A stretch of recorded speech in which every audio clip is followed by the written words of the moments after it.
Welcome to the Through Our Lens podcast, the podcast where I focus on empowering the African American community. Today, y'all, this is so well overdue. Y'all might know her as Sharita Anthony. I know her as my little cousin. Yeah, she mine. She my family. That's me all day. But I was thinking about who else I could have on my podcast, and I said, you know what? Rita came to mind. Rita is such a woman of strength, and I think a lot of times people see the smile, but you don't know behind the smile. Sometimes we mask so much. We be going through so much, but when we smile, you don't even know our story. You don't know the half. And I was so excited when she said, come on here. I was like, that my family be looking out for the cookout. So y'all, my podcast script today is called When Grief and Responsibility Collide. A story of siblings love. So, hey, Rita. Hey, girl. Thank you, girl, for coming to my podcast. I love you. Thank you for having me, and I love you, too. Girl, you ready to dive in? Whew. You got a story to tell, girl. Let's do it. So, can you tell us a little bit about yourself and your family before this life-altering events occurred? Okay. So, again, like she said, I'm Sharita Anthony. You may know me as Rita, Rita Boo, all that good stuff. I am the oldest of four. My mom and dad got married when I was like 5 months. I think I was like 5 months. And I was also the oldest grand on both sides, so they said I was rotten. So yeah, that part. But yeah, growing up, I had my mom and my dad. Like I said, they've been married since I was 5 months, so that's all I knew. I grew up in a household with two parents, and 2 years after me, they had my sister Drina, and then 9 years after me, we had Zach. So it's three of us growing up. We was close family. Love to spend time together. Love to eat. Do a lot of stuff. Family love to do. And then a few years after that, my dad had a daughter outside of my mom. Her name is Peyton, and that's my baby too. So yeah, that was our little family dynamic. And I was since I'm the oldest, I always looked at myself and my siblings as like they second mama. They always say I think I'm their mama. So yeah, I'm their second mama. What? So can you describe how each of your parents were, like their personalities? Like how was Emily? How was Stanley? Yeah, sure. So my mom passed away in 2014 on Mother's Day, but I remember her as being one of the sweetest ladies I know, like, and not even saying that because that's my mama, like, she just really had a sweet spirit. All my friends growing up loved her, like, flocked to her. My guy friends, used to tease me, like, your mama my girlfriend. Everybody wanted to be around Miss Emily. She was, like, the best Sunday school teacher, the best whatever. Like, she used to drive a bus when she taught early Head Start. Oh, she was the best bus driver. Like that was just her personality. She was so sweet. She was so strong. I watched her go through so much, and to just see her still smile and still give God praise in spite of some of the stuff I seen her go through, just let me know how strong of a woman she was. And then my dad, he passed 2020, a year after I had my first son. Now, Dad was like the coolest. I'm gonna say his nickname was Dog, and he was everybody's dog. That's just true. He was everybody's dog. Like, Stan the man, that's who he was. He had such a big personality. Everybody knew him. He knew everybody in Lancaster County. And I'm just like, how you know? he spoke to white, black, Hispanics. It don't even matter. Everywhere we went, he was speaking to somebody. Like, it don't even matter. I know when I see your daddy, be like, hey, Carlo! Hey, Carlo! Like, that's what everybody on my mama's side, that's Carlo. Like, that's just who he was. So, like, daddy had a big heart, love people, love to cook, love to feed people. He get that from his mama. So, yeah, daddy was a people person. Mama was a people person. So, they was really good people. I must say I had some good parents. They loved us, and yeah. So, could you walk us through that day when your mom transitioned? Absolutely. This Mother's Day past made 11 years, and to me, a lot of times it feel like it just occurred. Like, it don't seem like it's been 11 years, and I always remember that day, like, exactly, how it happened. So going backwards, 2012, mom had started get sick, wasn't feeling too good, went to the doctor and basically got diagnosed with pneumonia.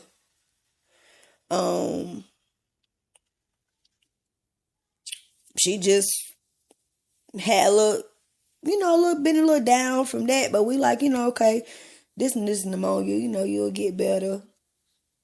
I mean, I ain't never known no one to have pneumonia, but stuff happens. So I was like, she'll shake this. It's gonna get better.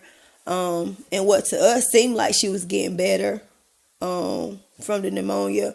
I think she was down for maybe like 2 weeks or so. And it seemed like she was getting better. But then sometime after that, it seemed like more complications arose. And she was going to the doctors down here in Lancaster. And it's like, what's going on? Because we weren't really getting no answers. Then it's like, okay, let's send her to Charlotte. Not really getting no answers. Okay, we're going to send her to Charleston. Not really getting no answers. But we just know that she going from doctor to doctor, but if she don't got pneumonia, now what she got? What's going on? We weren't getting no, like, they couldn't figure it out. So she went back and forth to the doctor. Weeks turned into months. Months turned into a year. She was in and out of the hospital, and she'll look like she getting better, then she won't. She'll look like she getting better, then something else come up. And eventually, what was explained to us, what was happening, is her lungs would fill up with fluid. Can't tell you why. Can't tell you what caused it, but her lungs would fill with fluid to the point where she would have to go into the hospital. They would have to pump the fluid off her lungs. She would go home. We noticed her getting sick. We'd go back to the hospital. Her lungs would fill back up with fluid. And it was just like a back and forth thing. Still no diagnosis. It's just we're going through the motions. We're going up and back and forth to Charleston. And she would be in hospital for days at a time. Sometimes a week. Then come home and go back. And this was the same thing for 2 years. So from 2012 to 2014 when she passed, that was like our new norm. And there will be times where you can tell the strength in her. She ain't feel good, but she be like, I ain't going to the hospital. I'm okay. I don't want to go. We like, you suffering though. You coughing. You can't hardly sleep. You have to sit up because it's like you lay down. It's like you come back like you. I can imagine she felt like she was like drowning. Your lungs is filled with fluid. She would have to, a lot of times, sleep on the couch, propped up. Or she was coughing, you know what I'm saying? So, eventually, her health just declined even more.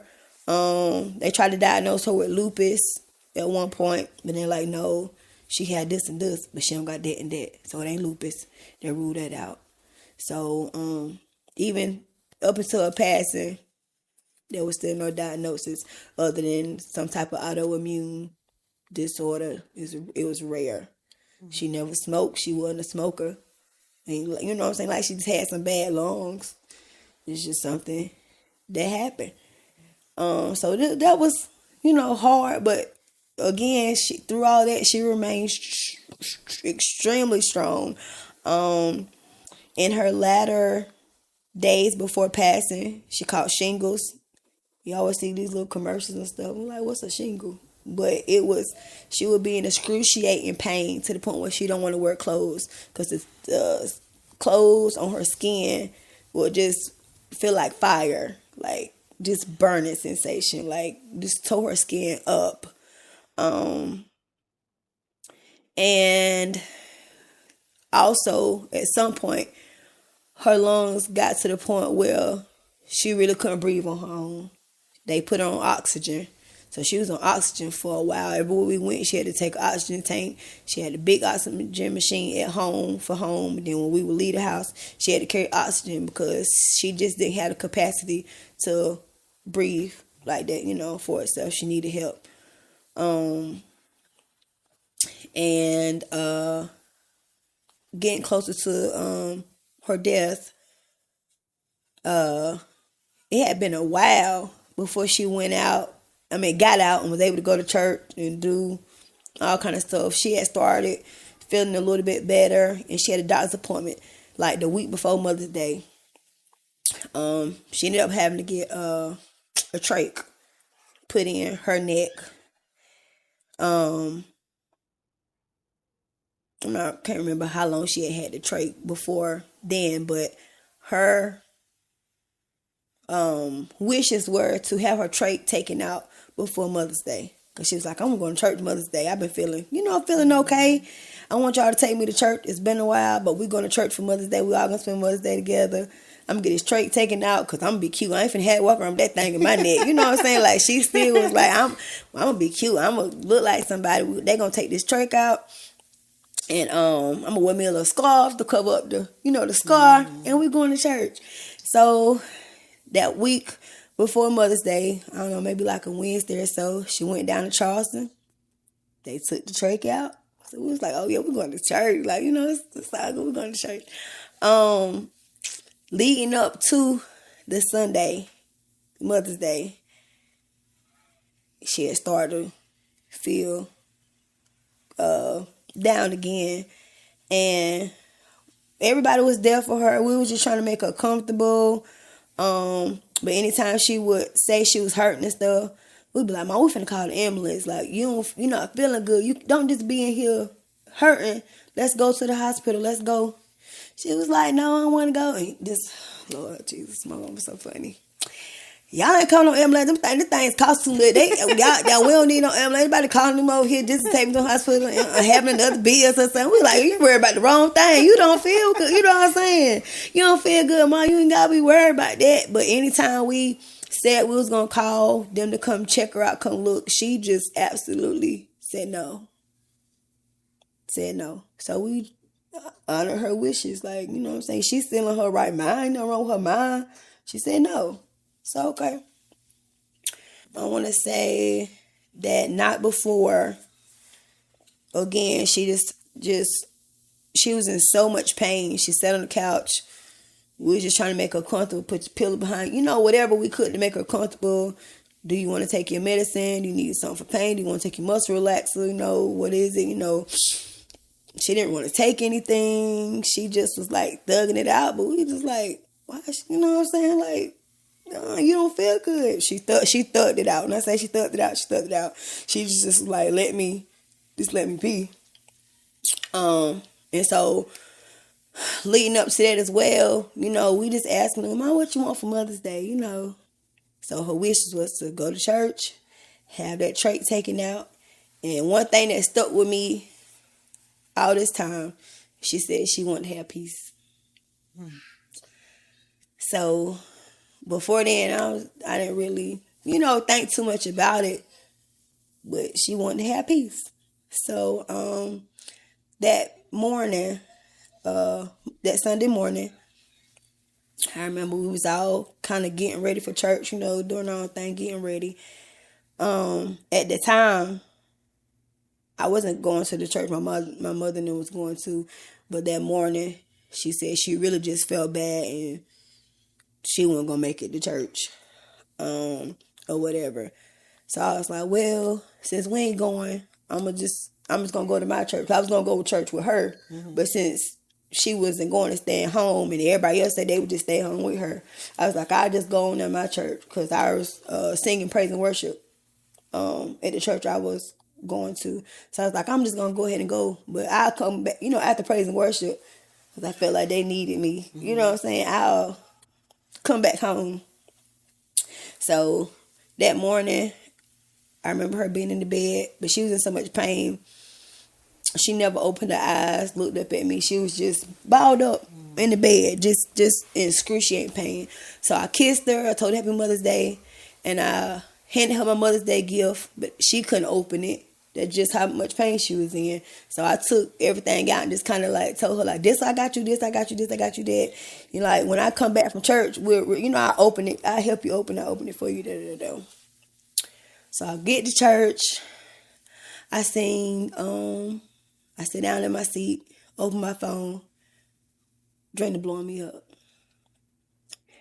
So I'm like, something ain't right. You know what I'm saying? I don't feel right. Something ain't right. Something must be going on. So I step out, and she was like, you need to come home. Mama really don't feel good. We're about to call the ambulance. And I was like, man, I said yesterday we should have called yesterday, even though she told us not to. This is me thinking to myself, we should have called yesterday. So I let my church family know that I was getting ready to step out. And they was asking me, was everything okay? And I was letting them know that Mama really wasn't feeling good and that they was calling the ambulance for her because she just wasn't looking good, feeling good. And from at the time I was going to church in Chester, Richburg area, I think I did 80 all the way home. Like, I was like, something going on. My mama, like, I can just feel it. If the cops get behind me, they're going to have to high-speed chase me. I gotta wait to the house because I ain't stopping. You know what I'm saying? Like, I'm just thinking in my mind, y'all gonna chase me today. I'm going home. I'm going to check on my mama. I'm going home. And it's I can't even explain to you the feeling that I had driving home. It is like I knew something was bad. I wasn't thinking, like, death. Yeah. But you felt I felt a feeling I've never felt before.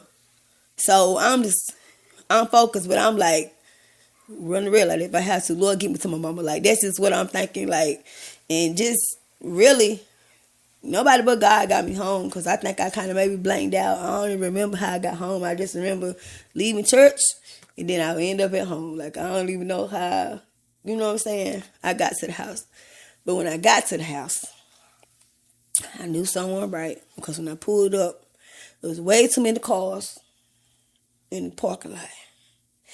Now, I ain't never understood how black people get loose so fast. But it was like, how in the world all these cars in this over here?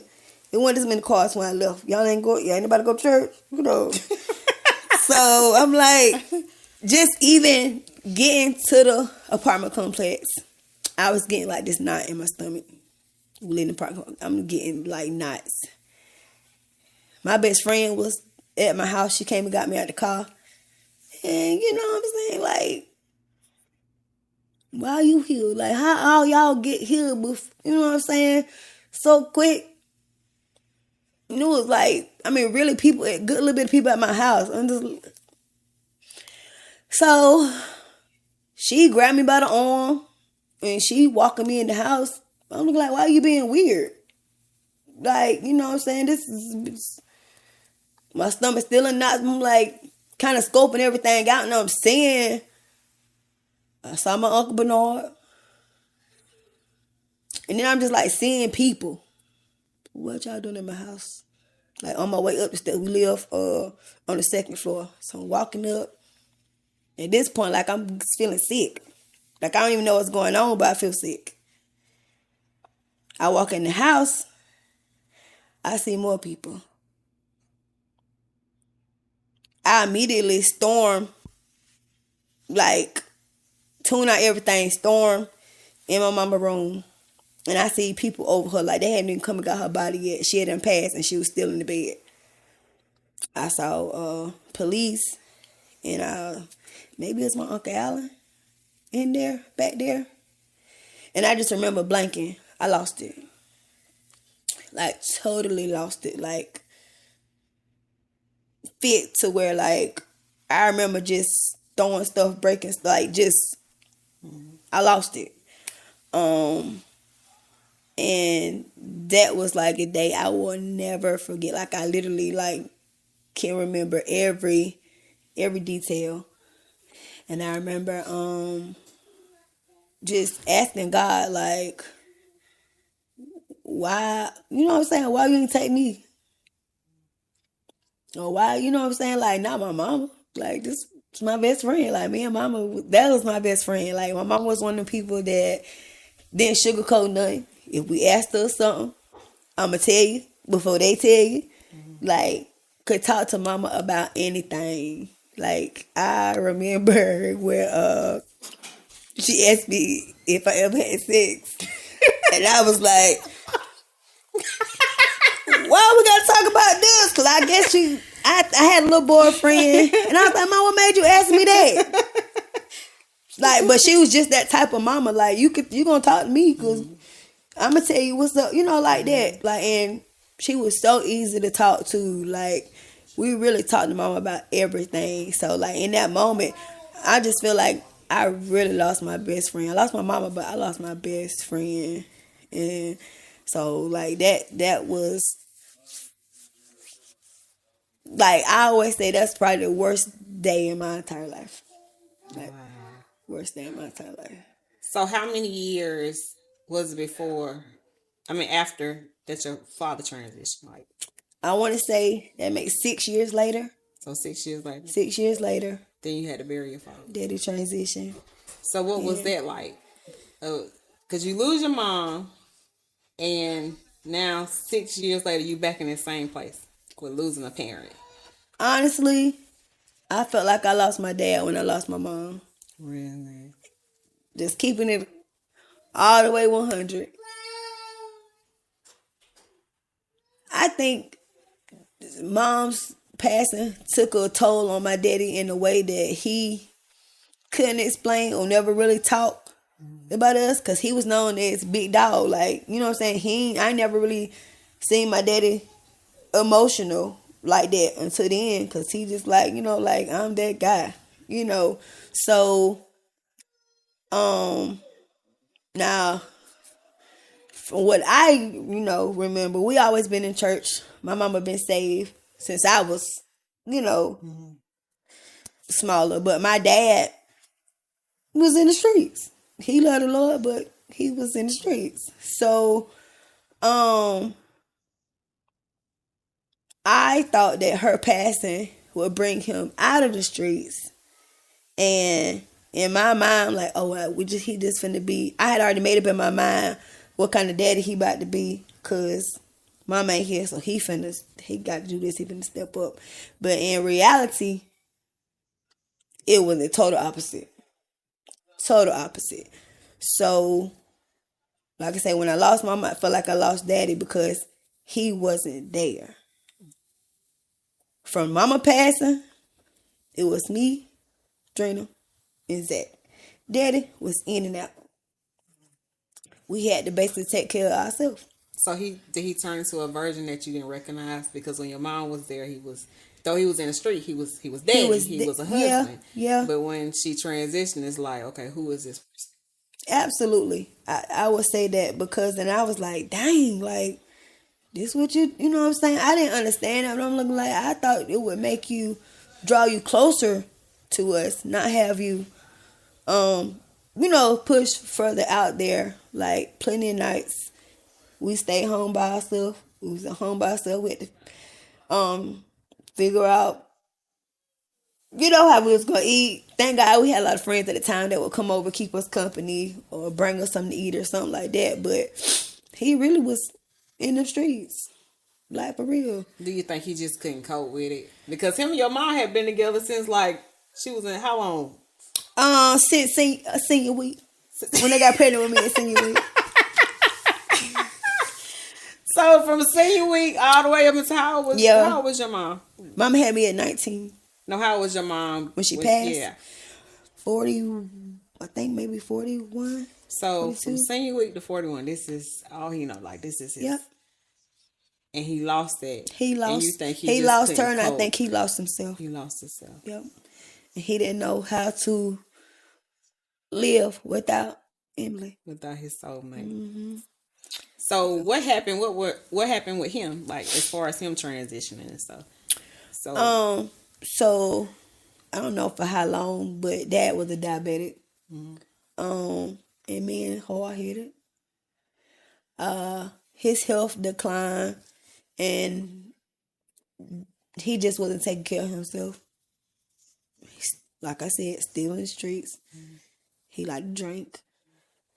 Your kidneys and stuff can't take so much. Mm-hmm. He just doing what he want to do. Take his medicine. Don't take his medicine. It's just like he lived as if he ain't had diabetes. Was it a fear? Like, did you always have that fear because you already lost your mom? Like, did you have like a tight hold on your daddy? Like, even though this my daddy and like this my last parent, like. Honestly, no, I didn't up until I would say up until maybe like the last year or so, because when Mom passed, we really like split up. It was me, my sister, my brother, and my daddy. Like we literally split up.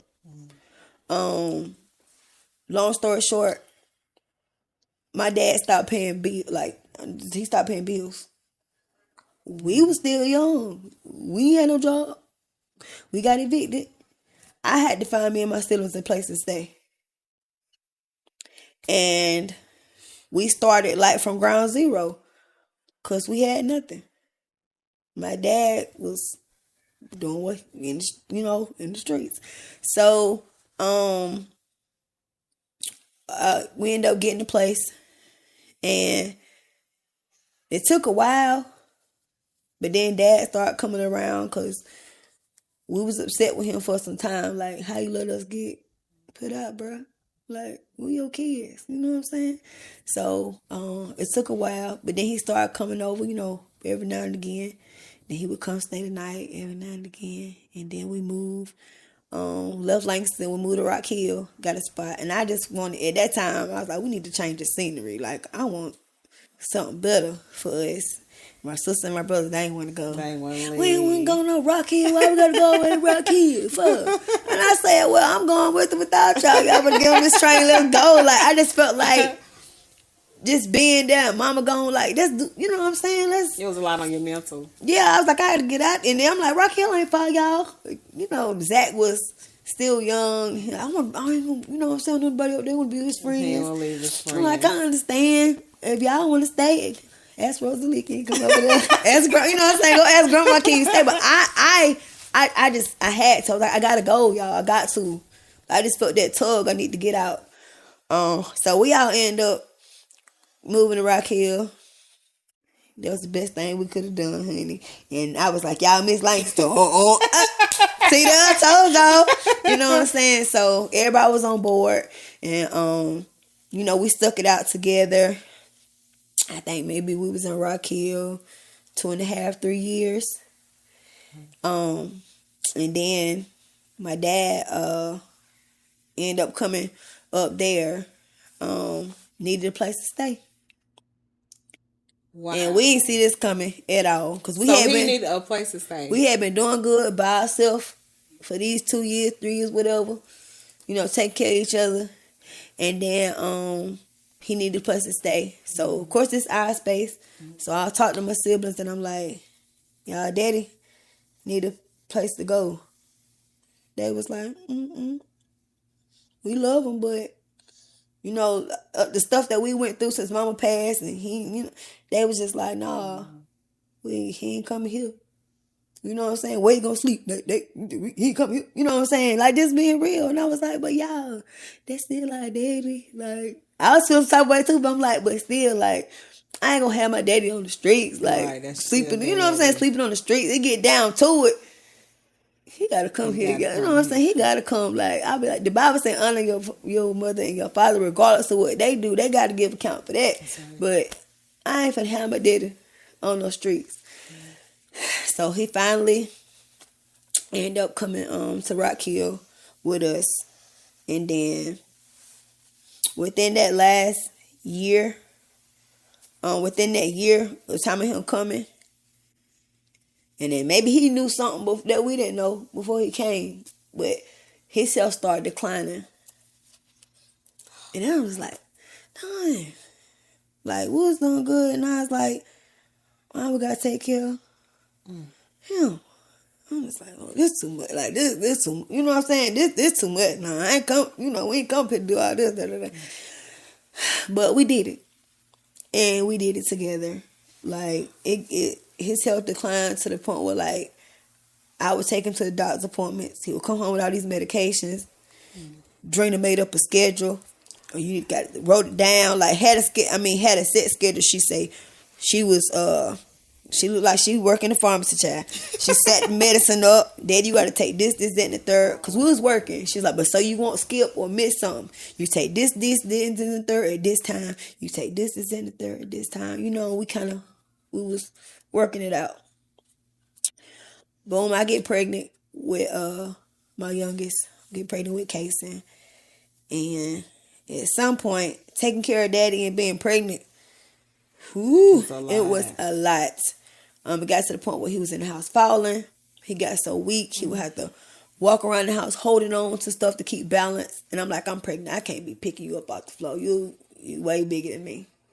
You know, he had lost a lot of weight. Like, my daddy always been healthy all my life. His legs was about this big. I mean, look like sticks. Never have I ever seen my dad that small a day in my life.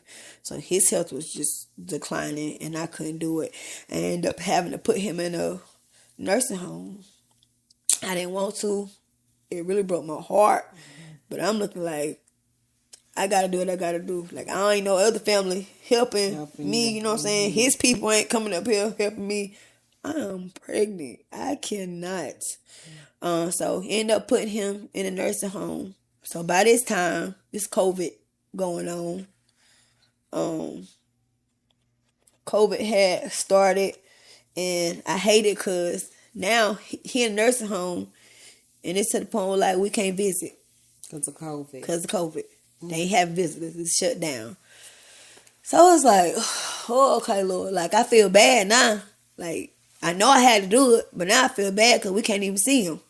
Like, so we would just call on FaceTime, and thank God one of our cousins had worked up there, Rashid, and she would FaceTime me anytime she worked, because she worked up there. Anytime she worked up there, and so she was like, I got your daddy on the phone, cuz. Like, you know, he said he want to holler at his babies. Oh. You know what I'm saying? So she would always call and FaceTime me. Then there was another lady.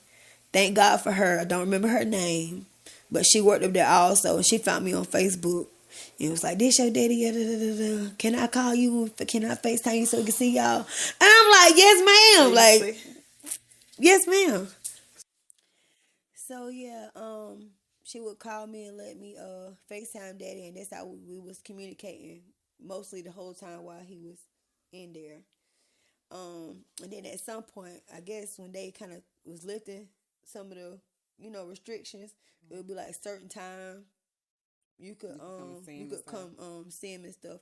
And my last time I remember seeing him in there, it was like during Christmas, and we went in there and chopped it up with him, and he was being Stanley, making us laugh, and we all took a picture with him or whatever. And then after that, it got bad again. I remember just checking on him through the ladies that worked up there. They would like really keep me updated. Like, and I don't know if they was calling on their personal phones or what, but they was like, we're gonna let you, you know what I'm saying? We're gonna take care of you then when we here. We got you. And I was just like, oh, thank you, Lord. You place somebody there so I can feel a little bit at ease, that somebody I know they're looking out, looking out for daddy. But there were plenty of times where he would get to not feeling too good, that he would have to leave the emergency room to go to the hospital. Then we get to the hospital, then we'll go you know what I'm saying, go in and see him or whatever. So speeding up things, he ended up having to be on dialysis or whatever because I think his kidneys was starting to fail him, and he would have doctor's appointments. So anytime they would leave, he would have to leave nursing home to go to a doctor's appointment. I would drive up to Rock Hill and be at the doctor's appointments with him so I could know what was going on. And he had done end up getting this bed sore. They can say what they want, but I feel like because it was COVID and people family really couldn't come, they really like slacked on doing their job. What supposed to do. Absolutely. I would call and complain and say this and the third because sometimes I would talk to him and he would complain of certain things. I would call up there like, let me speak to somebody in authority to see what I can do. But I really just think they weren't taking care of the people like that. And because he was a diabetic, his mama went through the same thing, getting sores, and my grandma ended up having to get before she left here, like toes and leg amputated, stuff like that. And so, when you're diabetic and you get hurt, get cuts, bruises and stuff, it take a longer time for you to heal. Mm-hmm. So what gets me is that at some point he got a bed sore that started out as a small bed sore on his backside again, which means they weren't doing their job because it's like a baby get a diaper rash. You leave that diaper on long enough, it's gonna be an irritation. Right. By the time I was able to see the bed sore, again this time he had to leave there and be at the hospital. By the time I saw it, it was as big as my head on his backside. Like the most disgusting thing I ever saw. I'm sorry to sound too graphic, but it was like down to the white meat, to the bone, like layers of skin. It was a big hole in his backside, probably this big. And that day I remember going. Now anytime I went to the hospital to see him, my siblings didn't go. They just couldn't take it. I always went by myself for the most part. When it got down to it getting bad. So I remember going and asking them like, y'all say this bed sore is bad. Let me see how big it is. They had to flip them over. And it's like, I just remember losing it. Like, this is not okay. How do y'all let somebody get like this? But at that point, there was nothing, you know what I'm saying, we could do. So I would go see Dad. I would pray with him or whatever. And can't remember if he got out of the hospital at that time, but I remember going up for a doctor's appointment with him. He had the bed sore, so I guess he went back to the nursing home and then come back out for an appointment. And I went up there for that appointment. He had like 2 appointments. And I went and spent the day with him, took pictures with him, because they brought him in on a stretcher, like, took pictures with him and everything. And he had to have on a mask or whatever. So I took all kind of pictures with him. And that particular doctor visit, the next day after that doctor visit, we got the call that he had passed. And they said he caught COVID. But I don't believe that. I don't believe he passed from no COVID. They just went taking care of my daddy. So at that point, me and Drina went up to see him before, like, they came and got his body out of the room and everything. We went in, kissed him, touched him. He had no breath in his body, but we had to see him. And me and her just went in there and we just boo-hooed, looked, and just stared at our daddy being lifeless in the hospital bed. And we boo-hooed. And then it really hit like, wow, we lost both parents. And I'm like, dang. Like, at that point, when Dad passed, my son was about to be 1. Yeah. And that was hard. And I was like, he was so excited to have a grandchild that was a little boy, because he had said it was gonna be a boy. No, it's gonna be a boy. But his health was so bad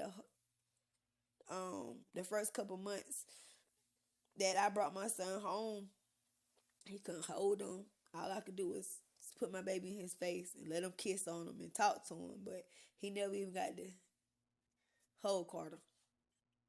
He never got to hold him or nothing like that. So like I said, Carter was going on a year old and Daddy passed. So Carter never really knew Daddy. But if I show him a picture of him, he can say that's my papa. I talk about them all the time to let him know, this is your papa, this is your grandma, and one day y'all gonna, really be able to understand where we come from and the life that we live, because I talk about them all the time. So during all this time, like, where are you at, like, with your faith? At this time, We'll start from with when your mom, after your mom transitioned, where were you at with your faith? When mom transitioned, I was in my early 20s. And I ain't gonna lie, we grew up in church. I love the Lord, but I wouldn't really have my mind on the things of God. It was just, I'm just trying to cope. So it was just like finding stuff to do to cope. Like, I'm just going through the motions. Like I said, our friends had become to like just hang out at the house. Like, somebody was always over. I said I was gonna be 100. That's what we do. I'm gonna keep it real. Share your testimony. So not a lot of people know this other than the people who was there, my friends who was there. Honestly, coping with my mom, and the guy who I was talking to at the time, I smoke weed. Never have I ever know nothing about a piece of weed or a piece of you know what I'm saying? But that's how I coped. So I became a smoker. I believe I probably smoked on and off for like 2 years. The first 2 years after her death. I never bought it. I just was always around somebody, and I did it. But to me, I felt good because when I smoked with my friends, we laughed, we tripped out. I'm talking about laugh so hard that we was crying, like laugh, like them good laughs, like. So I'm like, yeah. At that time, I'm like, I need this. This made me feel. You know what I'm saying? It's suppressing. I feel calm. Feeling that void or whatever. And it's like my friends over, we doing this, so I'm okay. Like, I ain't hurt nobody. Like, this get me through. You know what I'm saying? But that's what I did. But then again, me being who I am deep down inside, I'm like, girl, you know this thing right. What would Rosalie say? Like, like for real, like this me, the whole spirit could be to me like, what grandma gonna say? Like, so to this day she probably don't know. After she watched this, she'll know. But that's just, and it ain't like I was broadcast. Nobody probably didn't know. I was still going to church. I was still singing, and I was smoking weed almost every day. Like, but like I said, that's just how I cope. And then at some point, I'm like, this ain't really me. Like, this not me. So I just stopped cold turkey. I was like, that ain't me. I don't want to do that no more.